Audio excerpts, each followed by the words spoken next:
When he first came out of the vehicle, he had the gun in his right hand. And the officer saw the gun in his hand? Yes, the officer saw the gun in his hand. There's a portion of the video that we did not play in respect to the family where the young man actually asked the officer, "Why did you shoot me?"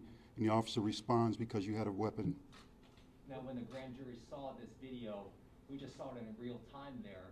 Did they just see it one time? Like, how was that evidence presented to the grand jury? I'll let you answer that, Jason. The grand jury met today. They were presented with all of the, I'm sorry. oh, excuse me, I'm not used to doing this. They were presented with all the witness statements.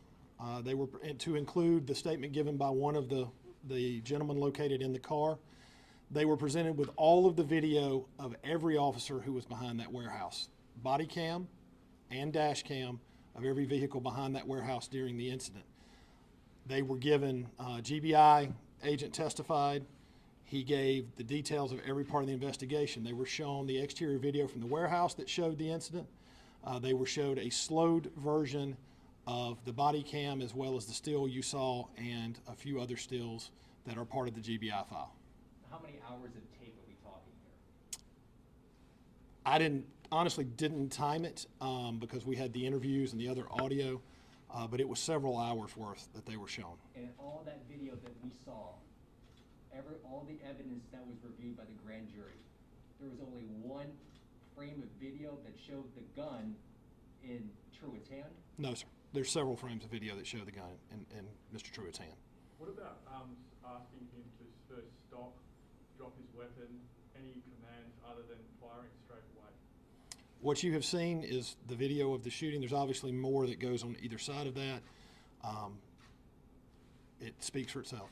What about, is there protocol though? Are they meant to say drop your weapon first? What's the procedure? I'll defer to Mr. Broady on that, but Each of our police agencies has a SOP for their use of force.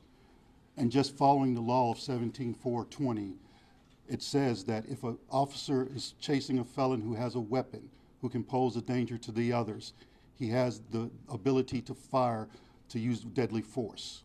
And in this case, the officer followed his SOP to the letter and also followed the law found in 17-420. What charges were presented to the grand jury? There were no charges presented to the grand jury. Basically, what was presented to the grand jury were the facts, and the grand jury was to decide, did we need to actually charge the officer with anything? And if that would have been the case, we would have drawn a presentment to ask for charges. Is this case civil or criminal? Basically, it's a criminal case. It was presented as a criminal case, yes. Is the district attorney's office required to follow the grand jury's recommendation?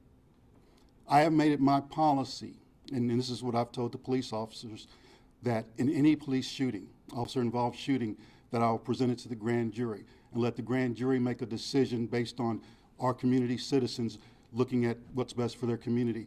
I will not make a decision on my own that requires me to either show my bias or show emotion for what I've seen in live video.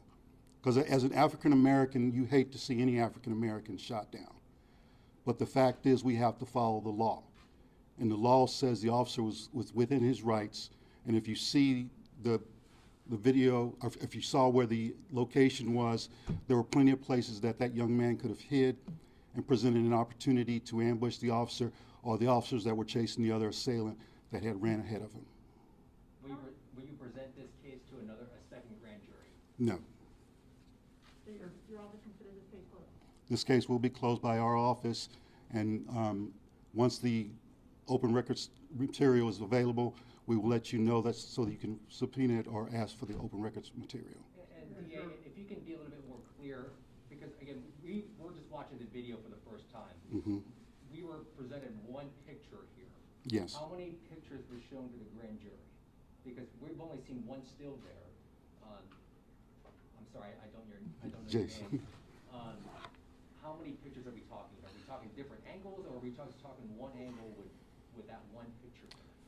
there were, you're asking about still shots. I already told you what video was shown. Right. Of the stills, there were stills shown from the warehouse camera that shows them going from the side. When the officer drew his weapon, there were stills shown that show obviously what you just saw, and as well as when he's running, how the gun was presented or was in his hand and how his arms were moving. Slowed video, same video slowed down, as well as stills taken from those. I will tell you, when you look at the stills, they're a little blurry because they're taken from live motion video, but that's what was shown to the grand jury. Mr. Broady, have you had any communication with Mr. Truitt's family or attorneys since the grand jury ruling came down? Yes, we did. We called his family. We called Mr. Griggs, the attorney for the family, at 11 o'clock this morning to let him know that it was being presented to the grand jury today. We had a room set up for them to stay at until we got the answer from the grand jury. So we met them at that room, came back. Once we got the answer, went back again and gave them the answer that the grand jury presented. How long did it take the grand jury to decide?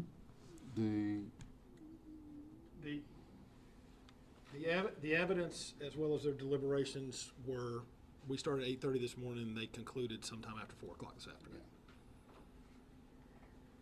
Now, the family attorney and the Truitt family have contended and contested that Mr. Truitt, while you've seen the gun now in his hand, he was running away. They have claimed that he was not a threat while running away from these police officers. What's your position on this? Because again, we're seeing this video for the first time. Everything happens quickly. Truitt gets out of the car.